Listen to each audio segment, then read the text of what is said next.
When the namesake and niece of UNC Charlotte founder Bonnie Cohn recently visited campus, she brought with her cherished family heirlooms as well as memories that were recorded as part of an oral history project in the J. Murray Atkins Library.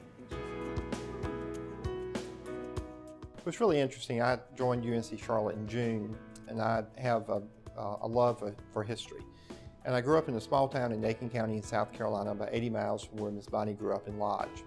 As I approached learning about Miss Bonnie and reading and watching some interviews, I very quickly became attracted to special collections and the research that they had done, the artifacts they had.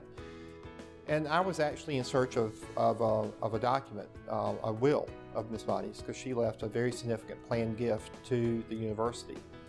And in finding the will, I came across Miss Sawyer's name. Again, I grew up very close, so I knew of Miss Sawyer, I knew who her family was.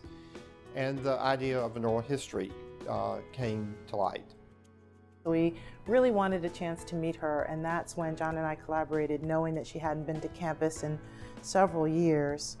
It would be a good idea for her to come back, visit, take a look at the growth of UNC Charlotte, and share with us some more personal stories about Miss Bonnie. There's so many great stories I've heard about her, and the artifacts that we received makes those alive. Bonnie Cohn Sawyer has the stance of Miss Bonnie, the mannerisms, the voice, and hearing her talk about Aunt Bonnie, really made her real in a way that she had not been to me. We have a really wonderful oral history from her niece, just telling us really great stories about her and things that we didn't know, and it sort of brings to light this different sayings and mannerisms that we hear about. Now we have a family connection that's really, really powerful.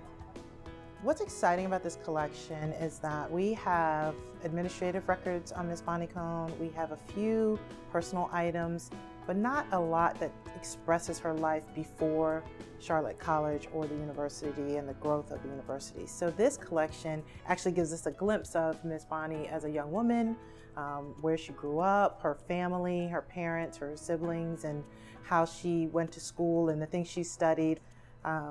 And then how she came to Charlotte is all documented through photos and through school records. And so it's really a neat personal look at Miss Cohn before the university work that she's done. The artifacts we received actually came out of her desk. So these were her most prized possessions. And they're in a home now where they can be seen and used and researched for generations. What we do is we take care of everything. So we look at the condition of the item. If there's a tear or if anything looks discolored, we try to mend it. And then we'll put it in acid-free folders and in a nice, really neat, clean acid-free box so that we can store it in an appropriate temperature and humidity. And then what we'll do is create an inventory that we'll share online with everybody, including the public and the students, and so you'll be able to look it up and retrieve the items and view them inside this reading room that you're in now.